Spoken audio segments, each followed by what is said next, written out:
What's going on, YouTube? It's Cupid here with a different video. So I just participated in YCS Sacramento with Skull Servants, and I figured I'd give you guys a little bit of a tournament recap and also a deck profile for what I played, because I think I did something very impressive with this deck. So I didn't quite make day 2 or make the feature match, which were the two main goals, and I'm very apologetic for that, because I wanted to be that guy who did really well with Skull Servants and really impressed everyone, but I was just short, tragically. I started off 0 wins, 2 losses, and 1 draw. My first match was against Tenpai Dragon. I got shifted both games, and then Regeki'd also both games. Match 2, I went to time against Heroes after bricking game 1, and full combo game 2, beat him after getting evenly matched. And then game 3, we just sort of went into time seconds before I was able to punch him for game. The third round, I got Tenpai'd again. Yeah, very unfortunate. Shifter happens. Round 4, my opponent was a no-show. We take those wins. Round 5 was against Ancient Gear, and I won the match, and both games, he main decks Sphere Mode for 1. Both games, he opened Sphere Mode. So game 1, full how it went was he went Sphere Mode after I Beatriced in standby phase, and then he tried to activate talents to draw 2, and I had to explain to him, talent says only when I activate monster effects during the main phase, and I said standby phase Beatrice, so he could not talents. And then after that, he didn't really have anything. Game 2, basically Sphere Mode again, this time tributing off Colossus, Chaos Angel, and our Oppo. And then he Book of Eclipsed, even though at that point it didn't have anything really. And then he put up like the spells and traps, but somehow he just ended on like no monsters. I think he made a mistake somewhere. And I also debarriered him so he could never fuse, which was good. And yeah, he couldn't kill me. And sure, he set a skill drain, but like at that point, all I had to do was just bring back the Horus monsters. After that was Cyber Dragon. Game 1, I went first, put up the board. He couldn't really do anything to break it. Game 2, he activates Dogwood, and I gave him 50k life. And then, yeah, when you're making 10k beaters, 50k life's really not that bad. So, that was fine. Round 7 was the probably greatest IRL match of Yu-Gi-Oh! I've ever had. I went first into Yubel, Fiendsmith Yubel, so I'm playing a meta deck playing against a meta deck at this point. I put up Chaos Angel, IP, Set Imperm, and Colossus, as this deck does. And basically, he goes normal Samsara D Lotus, I Imperm it on summon. He pops with Shavara. He goes activate opening the Spirit Gates. He can't add anything because of Colossus, but he can discard to summon back the Samsara.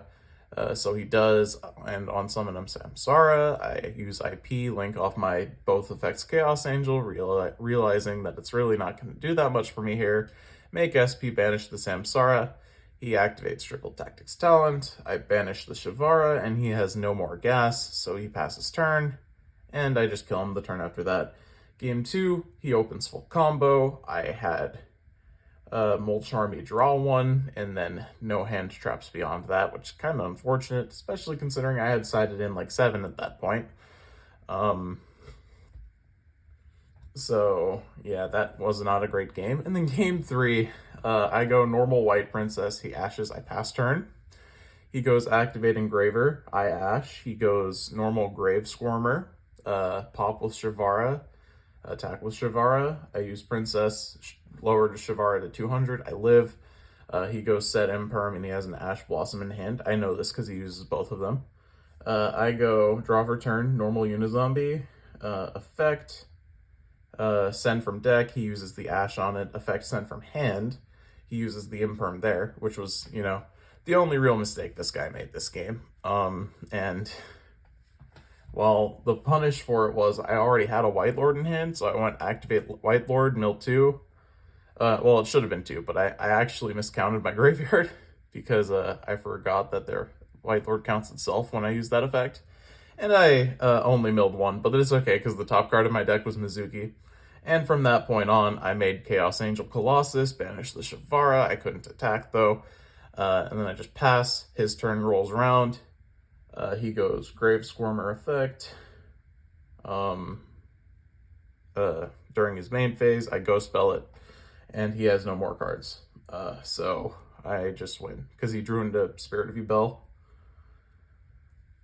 And at that point, I already had the 61 on board, and my hand was a 4K King of the Skull Servants, so got him there.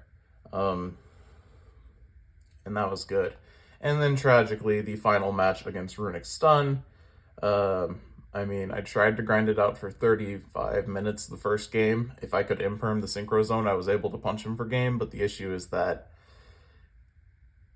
you're not going to believe this, right? But Cupid Luck, 2 out of my 3 imperms are bottom 3 cards of the deck, and I just never get to the imperms in game 1. And yeah, so I can't negate the Synchro Zone to be able to attack under the Runick Stun's floodgates. And then game 2, technically I win because we go into time as game 2 is happening, and you know, I'm up 1,200 life points. So it was a draw.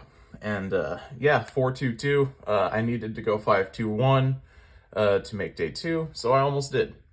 Very close. Anyways, it's currently about 6:45 a.m. and I am still waking up, and I am in my Airbnb in Sacramento still with all of my local friends.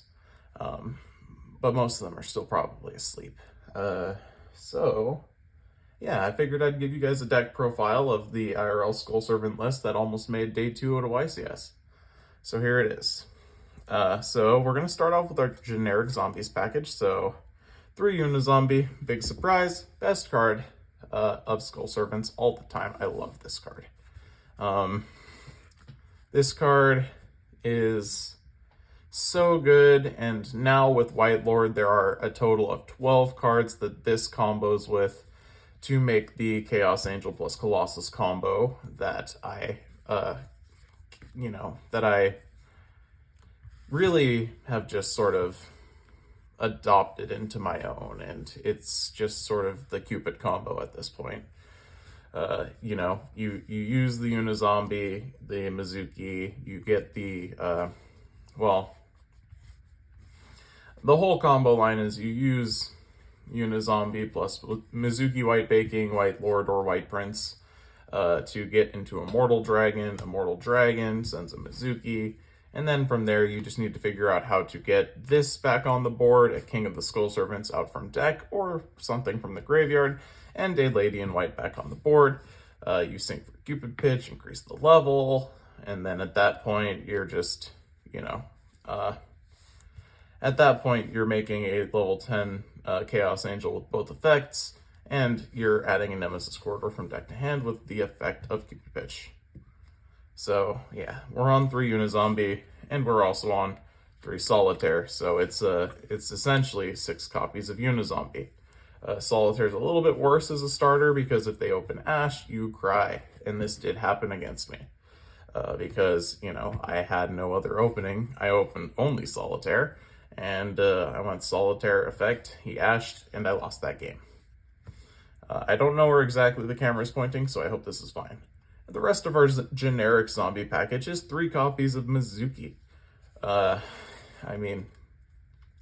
Summoning any zombie from the graveyard is really good, so you are going to want those, especially when you're milling a bunch of cards in your combo. So that's the generic zombies part of the deck. And now we get into the Skull Servant part of the deck. So 3 King, you don't want to mill these, you want to summon them from deck off of your White Princes. This is a huge bungus beater, which makes it really easy to get game. It's also a level 1 extender, and a lot of people don't really utilize. Well, actually, I feel like I'm basically the only one, well, outside of the Skull Servant Discord at least, I'm the only person who utilizes this thing as a level 1 extender, so you can synchro combo off with it. Yeah, but beyond that, it's good follow-up, because, you know, after you make a really hard to outboard, that, I'm gonna be honest, even after I got even lead, you know, people weren't really fully outing the board. You know, just summon, attack for 7k, and you die, you know? So 3 king, good card. 3 white prince, this is your king enabler, and the reason I'm doing it in this order is because there is no reason. So you're playing 3 white prince. When this one hits the graveyard, you send 1 lady in white and 1 skull servant. So, you know, that's not once per turn, and then you can banish 2 skull servants from your graveyard to summon a king from your deck, which is why you won't really want 3, because if you're not on 3 and you mill 2, you're hating your life. So, yeah, we play 3.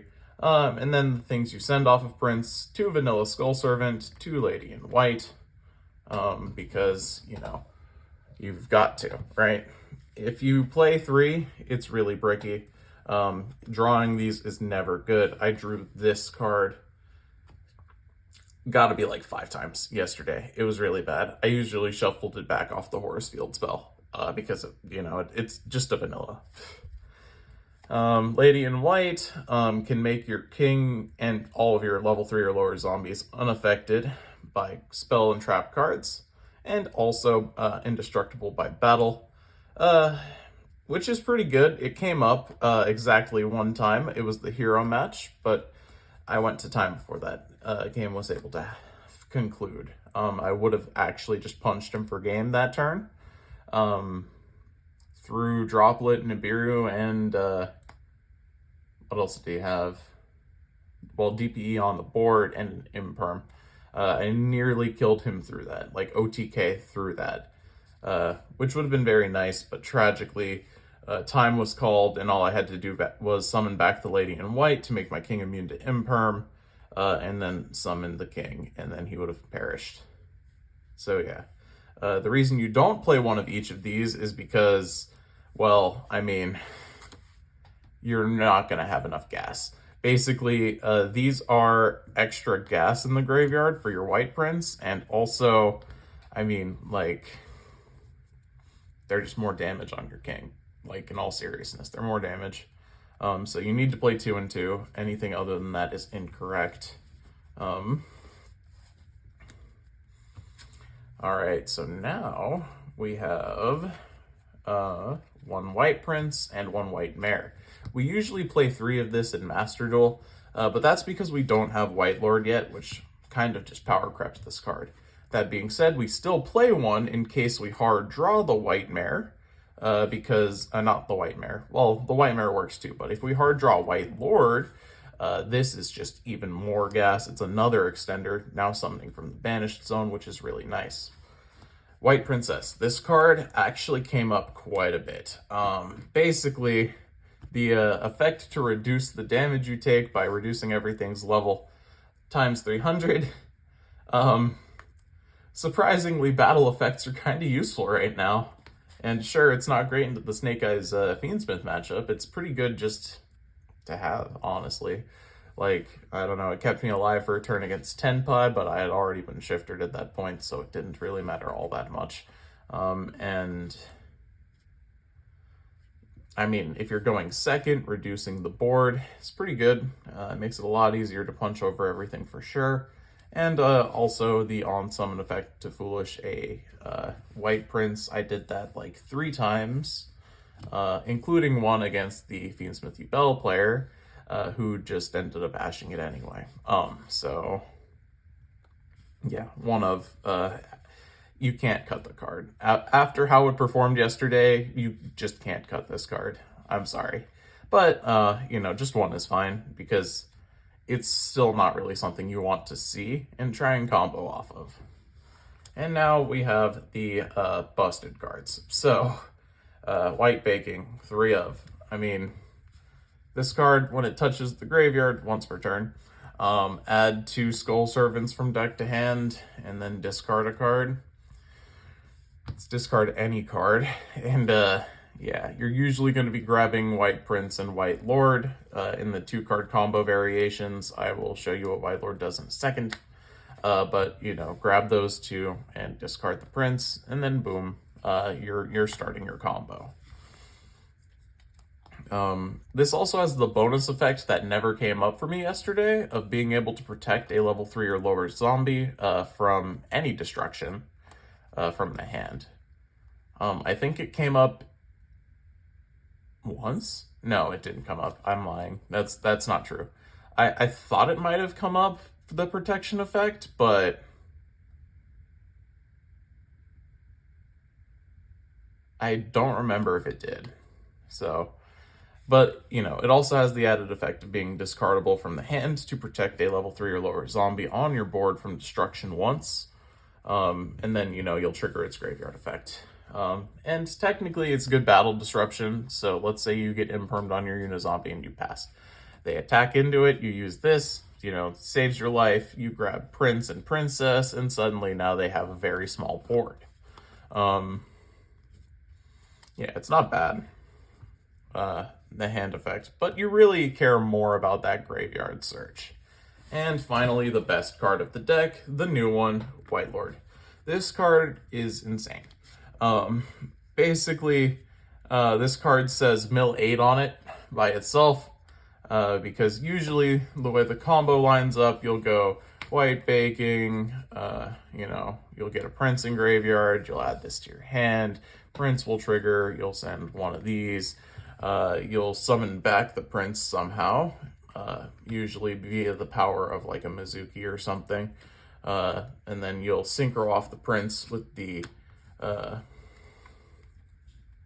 Unizombie that's level 5, triggering it again. You'll get 2 more in there, and then you'll activate White Lord and you will mill 7 cards, which is pretty good. So yeah, that's White Lord, and then it also has the graveyard effect of being Mizuki for specifically Skull Servants. So once per turn, this is the most unbalanced card, so luckily for us, it is hard once per turn for each effect. Once per turn, you can banish from graveyard, summon any Skull Servant monster from your graveyard. Now, since this card has power Crypt White Mare, you can actually just start banishing both vanillas from the graveyard, or even, you know, 1 and 1. As long as you keep a Lady in White in graveyard, you can banish the White Lord, summon this out, Mizuki back your Unizombie, and you can White Prince to get the king from the deck. Unizombie plus your king, and then you have the level 7 Cupid Pitch, and then 7 plus 3 is 10. And then there you go, you have your combo. Basically, White Lord has really just, it makes the deck a lot better, for sure.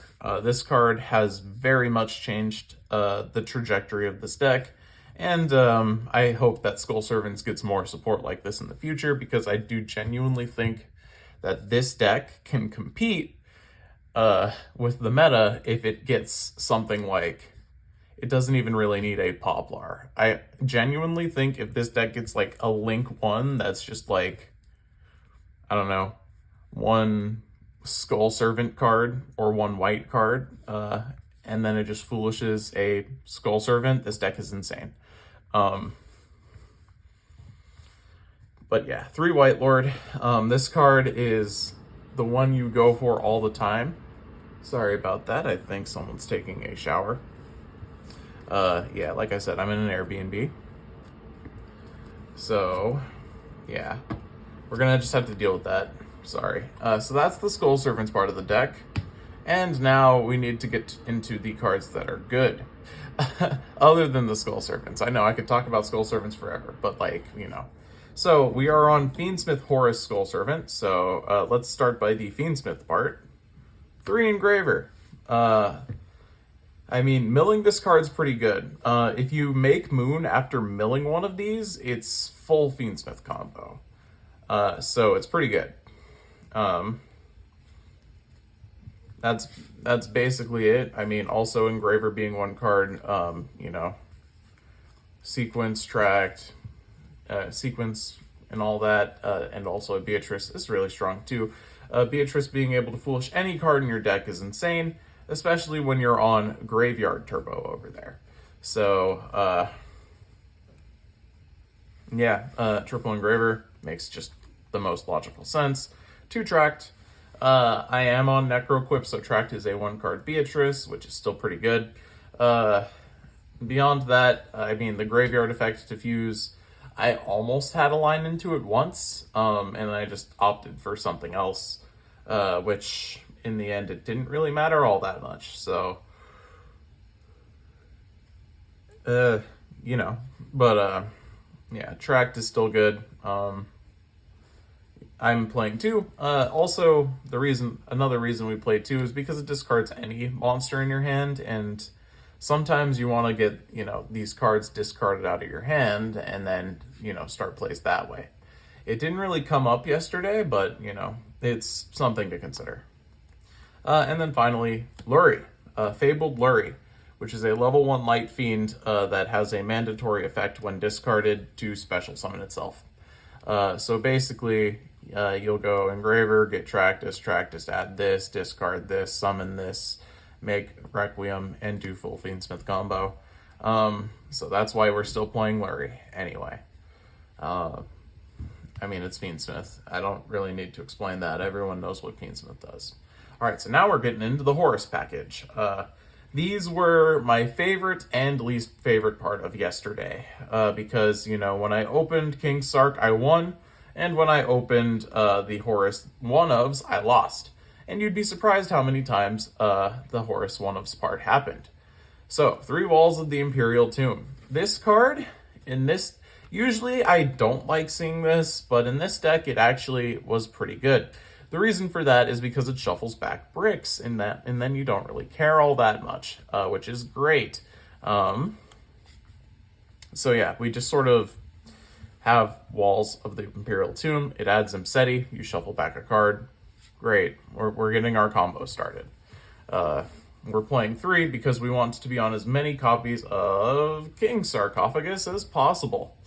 Why are we wanting to be on as many copies of King Sarcophagus as possible? The answer is actually quite simple. Discard card, send level 8, summon level 8, make zombie vampire, combo off, and also mill 4 from your opponent and find out what they're playing.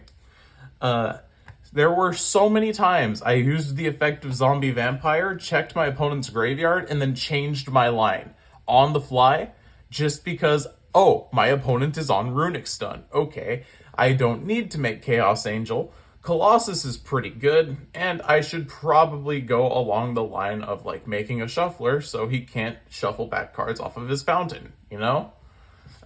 So, yeah, that happened. When I saw Ancient Gear, I knew, even though he didn't really do anything that game, I was like, okay, I can side in Angel of Blue Tears for D-Barrier and, you know, D-Barrier for fusions, because I know he's going to make me go first, and I'm not going to die. And that's how that game too went. Even though he opened Sphere Mode Book of Eclipse, I D-Barriered him for fusions, I lived, and then he died. So, yeah, you know, the Horus engine was actually really good. So, yeah, 3 King Sark. They're also QCR. I borrowed them from a friend. They are very beautiful. I eventually want to get my own set of QCRs, but for the time being, my friend's QCRs will do.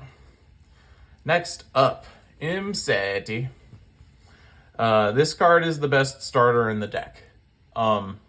Including every other engine, this card is the best starter in the deck. My Imseti did not get ashed once yesterday. They always ash, after they see the Skull Servant part of the deck go off, they always ash the Skull Servant part of the deck. I don't know why, the Imseti part is way better. That being said, yeah, send Imseti, get King Sark, draw a card. I mean, after you resolve Imseti and have King Sark, there are no bad draws in the deck. So, yeah, I mean, it's just good. It's just good, you know? Also, the effect of all of the Horus monsters to come back and just be beaters is really good too. It lets you survive after evenly matched because you kept King Sark instead of any of your monsters, and then suddenly you're just punching your opponent for game next turn. That's exactly what happened. So great. And then you have one that starts with Q, one Happy, and then one Domatef. So I drew this card so many times yesterday. I am sick of this card. This one specifically. The other two were fine. This guy is a bitch.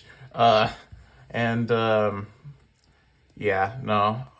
My worst hand yesterday was White Lord, Vanilla Skull Servant, this, a Shuffler, and I think it was Lurie, Fabled Lurie. And I had like literally nothing I could do. And I was just like, pass. And my opponent was playing Tenpai, and I perished. So yeah, I do think you still play one of each of these. We are on both number 90 and the Zombie Vampire. So you do still play one of each. All right, great. Now we have non-engine. So our combo-based non-engine is one Nemesis Corridor. You search it off of Cupid Pitch. You make Colossus because it is a Thunder that activated in your hand. You have two Shufflers, both Keldo and Mudora. The Shufflers are really good in today's format for shuffling away those graveyard combo pieces that literally every deck uses. So yeah, you want to get one of these set up in the graveyard, or both if you can. And when you're milling a bunch of cards off of White Lord, if you hit one, you can Beatrice for the other during your opponent's standby phase, and they have to deal with it. And that is our combo-based non-engine. And now all that's left is our hand trap lineup. So, 3 Ash, 3 Ghost Bell. We are playing Ghost Bell because it is a level 3 zombie tuner. 3 Imperm, 3 Nibiru, and that's the main deck. That is our 60 card main deck. And Nibiru I didn't use once yesterday. Nibiru sucked the whole time.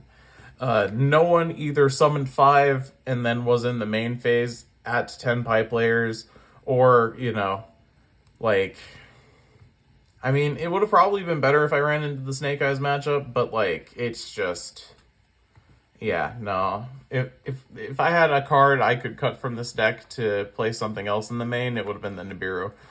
Like, genuinely. I never had a chance to activate this. Imperm won me the match against, or my Imperm won me a game against Ubel Fiendsmith, and that's the most meta deck I played yesterday. So, you know, pretty good. Imperm solid. Ghost Bell, really good. Honestly, like, people said that this card wasn't that good, but this card was actually gas every single time. Including when I special summoned it off of Zombie Vampire, which was very funny. I got a lot of shocked faces when I summoned a level 3 tuner that was a zombie from my deck. People were very confused about why I summoned them. And then, of course, Ash, we still play because it's Ash, you know? And there we go. 60 card main deck, pretty strong. It really overperformed for what it was. All right, so now we're gonna go into our extra deck. I'm gonna start with the Fiendsmith package because that just makes the most sense to me. So our Fiendsmith based extra deck is Moon. This is the easiest way to get into the combo. It's a generic Link 2. It's the new Make Verte, basically. Requiem. Moon. Light Fiend. Requiem. 1 Light Fiend. Great. We did it. And then beyond that, we have Sequence. I mean, obviously, it's a Fiendsmith extra deck. What did you expect? Necroquip and Lacrima are our 2 fusions. We do not play Desiree. We do not have the space in our extra deck for Desiree. However, we do have the space for Necroquip after cutting Chen Ying, and after a lot of deliberation, I did decide to cut the Chen Ying. but the Chen Ying would have helped a lot into the Runick Stun matchup that I struggled the most with. So, suffering, pain, sadness, etc.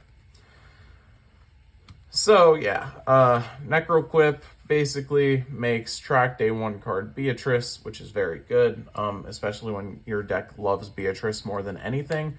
Lacrima, I mean, it's Lacrima, of course you're gonna play it. And then finally our Beatrice, Italian, and also Borrowed. Very good card. Foolish anything from your deck, quick effect. Yeah, pretty good.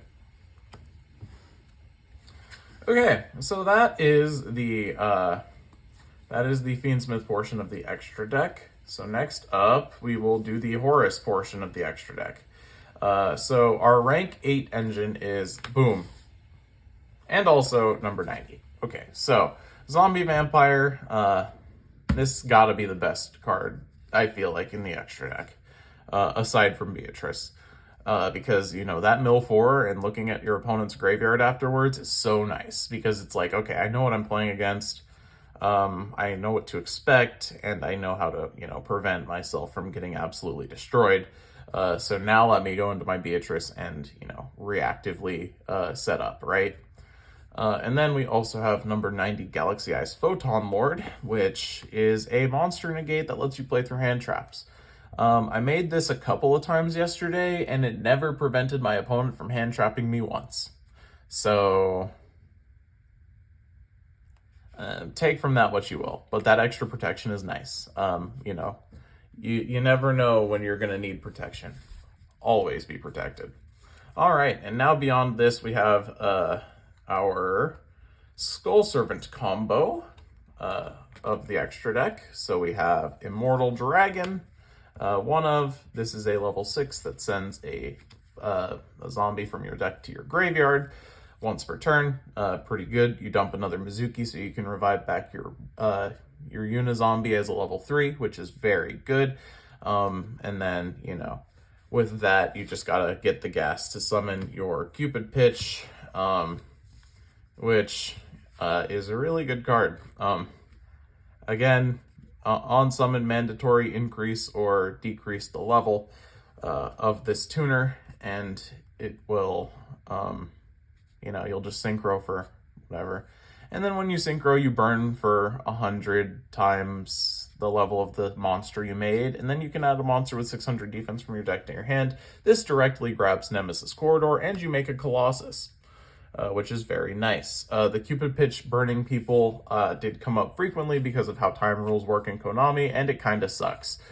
But, I can't do anything about it. Beyond that, we have the Chaos Angel. This is what we synchro our Cupid Pitch off into. It will always have both effects, unless I make a mistake or I'm using White Princess.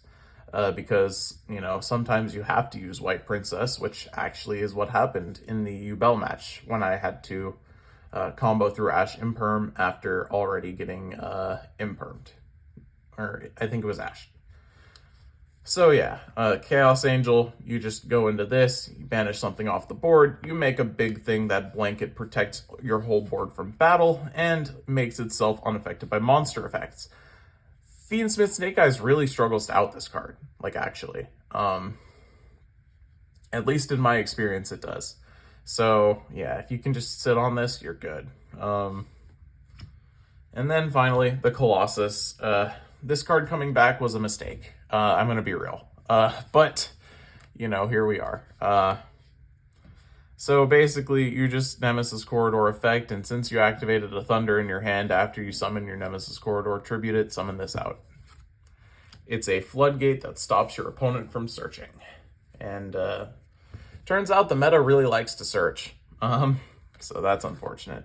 And beyond that, we have our generic links. So IP on a motorcycle, SP. This is our standard interrupt during our opponent's turn combo. IP into this, so we get a banish, and then the SP effect will be active. And then finally, Appaloosa, the last card of our extra deck. All of these cards are generically good enough at this point for you to know what they do. So yeah, there's that. And then there's the side deck, which I would mostly say is unfinished. So basically, I wanted to submit my deck list very quickly, so I just sort of submitted it with cards that I had instead of waiting to see if I could get the rest of the stuff at the event. So, 2 Mulch Army. These are borrowed from my homie. Everyone says this card's max C2. I only got to use it once, and it drew me 1 card. If you say that this card's max C2, you are just wrong. Blue Tears engine for ground and D barrier. So Blue Tears for D barrier happened all the time. Blue Tears for ground did not happen once. So if you don't know what Blue Tears does, basically after you burn your opponent, if Blue Tears is in your graveyard, you can banish it and set a normal trap from your deck. Pretty good. 2 Cosmic Cyclone, get rid of those pesky, continuous, or field spells. Pretty good. 3 Phantasme, this card did nothing for me. I had never used it even once. I don't even think I sided it in even once.